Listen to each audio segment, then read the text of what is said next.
Hello beautiful people, welcome back to my YouTube channel. Okay, on today's tutorial we are going to watch how to make this beautiful flower feathers fascinator. Right, this is a feathers fascinator. This is not molded. You just get your feathers in the market. Either you can use one of the feathers or two, depending on what you want. All right, or what your client want. You get one or two of the feathers. Like this one I'm going to make right now, I'm making two. All right, now I already wrapped my Alice band.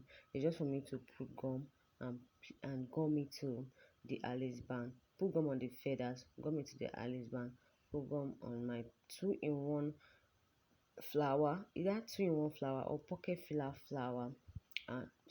Pocket filler rose, and gum it also to the band, just to give it a beautiful look. Alright, watch carefully and learn. Where you don't understand, drop a question on the comment section. I promise to attend to all your questions. If you're a return subscriber, thank you for being on my channel. I really appreciate it. If you are seeing my channel for the first time, do not subscribe to my YouTube channel. Turn on the notification bell so that whenever I post a new video, you get to see it. Alright, also love, share, comment on my post. I promise to consistently drop beautiful tutorials for you to learn. Alright, keep watching.